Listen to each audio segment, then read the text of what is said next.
میرے دوست اسی لیے تو کہا میرے دوست کسی اور بازار میں بیکوں گے تو قیمت گھٹ جائے گی، مدینے کے بازار میں بیکوں گے تو قیمت بڑھ جائے گی۔ جب تک بکے نہ تھے کوئی پوچھتا نہ تھا، تم نے خرید کر ہمیں انمول کر دیا۔ 3 سوالوں کے جواب دے دیے تب بھی غلط، نہیں دیے تب بھی غلط۔ کیسے مانا جائے کہ سچا ہے؟ تو سمجھ لینا اگر وہ سچا ہوگا تو 2 کے جواب خلاصے سے دے گا، اور 1 جواب ایسا دے گا کہ آپ سمجھ نہ پاؤ۔ پہلا پوچھنا اصحاب کہف کے بارے میں۔ آپ دیکھیے جب اصحاب کہف کے بارے میں نبی سے پوچھا نے، اللہ نے پوری سورہ کہف کو نازل کر دیا۔ کتنے تھے، کہاں گئے، کیا ہوا، کتنے سال سوئے، کیا کیا ہوا، پورا واقعہ میرے دوست سورہ کہف میں موجود ہے۔ یہاں تک کہ ان کے نام کا بھی ذکر ہے کہ 8 تھے تو 8 کے ساتھ ان کا کتا تھا، یہ بھی کہہ دیا، اور ان کی برکتوں کو اتنا بیان کیا۔ کتابوں میں لکھا ہے کہ ان کے جو 7 نام یا 8 نام، وہ جتنے بھی تھے، 5 تھے، 7 تھے، 8 تھے، قرآن نے بھی اس پر میرے دوستوں پردہ ڈال رکھا ہے۔ قرآن نے بھی پردہ رکھا ہے، کتنے تھے اس میں بھی اختلاف، مگر کتے کا ذکر تو سب میں کیا۔ 5 تھے، 1 ان کا کتا، 7 تھے، 1 ان کا کتا، 8 تھے، 1 ان کا کتا۔ یعنی دیکھو، آپ بتاؤ جب بنی اسرائیل کی محفل میں، ولیوں کی محفل میں بیٹھنے والا کتا، جب ان کے ولیوں کا ذکر ہوتا ہے، ان کے کتے کو یاد کیا جاتا ہے، مجھے کہہ لینے دیا جائے تو غوث اعظم کے مرید کا عالم کیا ہوگا، غریب نواز کے مرید کا عالم کیا ہوگا۔ میرا عشق کہتا ہے اس زمانے کے ولیوں کو یاد کرے تو جب یاد کیا جائے، کتے کا وہ یاد کیا جائے تو میرا عشق کہتا ہے جب بھی بندہ یا مرید عبد القادر کو یاد کرے گا، عرش اعظم پر فرشتے اس کو یاد کرتے ہیں۔ نعرہ تکبیر، نعرہ اصحاب کہف، پورا ذکر قرآن کا۔ سبحان اللہ۔ حافظ صاحب ہے کہ نہیں؟ حافظ صاحب کو تو معلوم ہوگا۔ دوسرا سوال ذوالقرنین کے بارے میں۔ ذوالقرنین کون تھا، کیا تھا، کہاں سے آیا، کیسا تھا، اس کا بھی بیان میرے دوستو تفصیل سے بیان کر دیا گیا۔ اور تیسرا سوال یہ تھا کہ اپنے نبی سے جا کر پوچھنا، محمد بن عبداللہ سے پوچھنا، قرآن کہتا ہے انہوں نے سوال کیا وَيَسْأَلُونَكَ عَنِ الرُّوحِ، یہ روح کے بارے میں بتائیے، روح کیا ہے؟ روح جانتے ہو نا روح؟ ابھی میں بیٹھا تھا محفل میں، بات چلی کہ گزشتہ سال نصیب کے یہاں اپنے روح کی تقریر کی تھی، تو میں نے سوچا چلو آج روح پر ہی تھوڑا بول دیں۔ اس دن کیا بولا نہیں بولا یاد تو مجھے نہیں ہے، مگر انشاءاللہ وہ بات الگ ہوگی، آج کی بات الگ ہوگی۔ کیا بات ہے، الگ ہی ہوتی ہے۔ روح کے بارے میں وَيَسْأَلُونَكَ عَنِ الرُّوحِ، اے محبوب یہ آپ کی بارگاہ میں سوال کرتے ہیں، پوچھتے ہیں روح کیا ہے، روح کے بارے میں پوچھتے ہیں روح کیا ہے۔ تو میرے نبی نے نہیں کہا کیا ہے، اللہ نے فرمایا قُلِ الرُّوحُ مِنْ أَمْرِ رَبِّي، اے محبوب ان سے کہہ دیجئے کہ روح امر خدا ہے، حکم خدا ہے، امر خدا ہے، کہہ دیجئے، بس اتنا کہہ دیا۔ روح کیا ہے، امر خدا ہے، اللہ کا حکم ہے، اللہ کا فرمان ہے، امر ربی کیا ہے، بولو سمجھ میں آئی نہیں آئی نا؟ یہ میرے نبی کی سچائی کی دلیل ہے۔ اگر نبی چاہتے تو خلاصے سے بیان کرتے، مگر بیان کرتے تو نبی کو لوگ جھوٹا کہتے۔ میرے دوست نبی نے خاموش رہ کر بتا دیا، اب مجھے نبی کی خاموشی کا یہ عالم کہ وہ خاموش رہ جائے تب بھی سچا کہلائے، مجھے کہہ لینے دیا جائے اس کی خاموشی کا یہ عالم ہے، اس کے بولنے کا عالم کیا ہوگا۔ نے کہا خاموش ہے تو دین کی پہچان علی ہے، اگر بولے تو لگتا ہے قرآن علی ہے، اس نور سے پھیلا ہے دنیا میں اجالا، دور کی کرنوں کا نام علی ہے۔ میرے دوست تواضع فرمائیے، سرکار سے جب پوچھا گیا روح کیا ہے تو رب نے جواب دیا یہ بھی میرے نبی کی شان. سبحان اللہ. سوال آپ سے ہوگا تو آپ جواب دیں گے نا. مگر میرے دوست یہاں نبی کی شان دیکھیے. سوال کرنے والے نبی سے سوال کرتے ہیں مگر میرا خدا کہتا ہے محبوب تو خاموش رہے جواب میں دوں گا. زور سے زور سے زور سے بولو بولو. گویا اللہ نے اپنے محبوب کی بارگاہ میں سوال کرنے والے کو جواب دے کر بتا دیا. کچھ لوگ کہتے ہیں نبی سے کیوں مانگتے ہو؟ مانگنا ہے تو خدا سے مانگو, لینا ہے تو خدا سے لو. دینے والا خدا ہے. میرے نبی کے بارگاہ میں سوال کرنے والے کو خدا نے جواب دے کر بتا دیا کہ مانگنا مصطفیٰ سے ہے مگر دینا خدا کا ہے. تم سائل مصطفیٰ کے بنو گے, دامن تمہارا خدا بھر دے گا.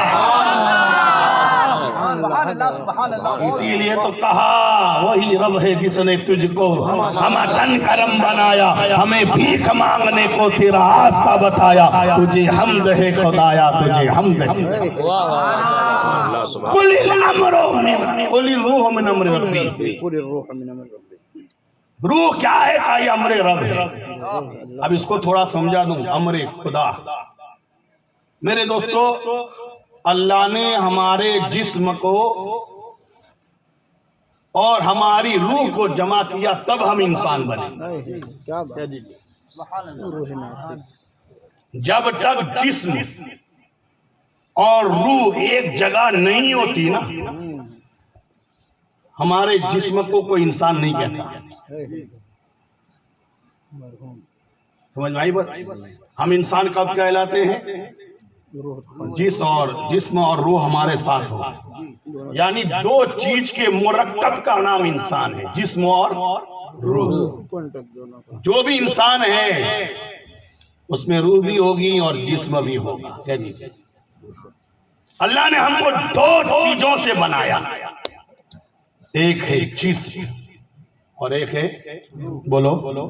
دو چیزیں ہیں نا ہمارے اندر, اور دونوں میں سے اگر ایک بھی نکل جائیں تو انسان نہیں رہے گا. مثال کے طور پر جب تک ہماری جسم میں روح ہے ہم کو لوگ انسان کہتے ہیں. کوئی بھائی کہہ کر بلاتا ہے, کوئی چچا, کوئی ماموں, کوئی خالو, کوئی دادا, کوئی دادی. میرے دوست یہ رشتے کب ہے انسان کے؟ جب تک روح ہے. اب تو سمجھو روح کا مقام کیا ہے کہ ہمارے جسم میں جب روح آئے تو ہم کسی کے بھائی بنے, کسی کے دادا بنے, کسی کے ماموں بنے, کسی کے نانا بنے, کسی کے چچا بنے, کسی کے باپ بنے, کسی کے بیٹا, کسی کے داماد. روح آئی تب. تو مجھے کہہ لینے دیا جائے جب تیری روح کا یہ عالم ہے تو میرا نبی تو ساری کائنات کی روح ہے. وہ روح دل میں آ جائے, جسم میں آ جائے تو ہمارے رشتے. بات ہے. واہ سبحان اللہ سبحان اللہ. میرے دوست اسی لیے کہتا ہوں جب ہماری روح جسم میں آتی ہے تو ہمیں کوئی باپ کہتا ہے, کوئی دادا کہتا ہے, کوئی نانا کہتا ہے, کوئی بھائی کہتا ہے. اور محمد رسول اللہ کی محبت والی روح, یعنی جب مصطفیٰ کی محبت ہمارے دل میں آتی ہے تو کوئی ہمیں ولی کہتا ہے, کوئی قطب کہتا ہے, کوئی ابدال کہتا ہے, کوئی شہدا کہتا ہے, کوئی کلندر کہتا ہے. عبد القادر جیلانی میرے دوست دنیا کی نظر میں اسی کے باپ ہے, مگر جب عشق کی نظر سے دیکھا تو زمانے نے پیرانے پیر کہا, غوث سمدانی کہا, محبوب سبحانی کہا. پتہ چلا ہماری روح انسان بناتی ہے اور مصطفیٰ کی محبت انسان کو ولی بناتی ہے. سبحان اللہ. نعرہ تکبیر, نعرہ رسالہ, جشن غوث اعظم. سبحان اللہ سبحان. دو چیزوں سے مرکب ہم جسم اور روح. دونوں میں سے اگر ایک نکل جائیں تو ہم نہیں رہیں گے. مثال کے طور پر ابھی روح ہے تو ہم انسان ہیں. کوئی ہمیں بھائی, چچا, ماموں سب کہتے ہیں نا, مگر جیسے ہی روح نکل جاتی ہے اب کوئی باپ نہیں کہتا ہے. میت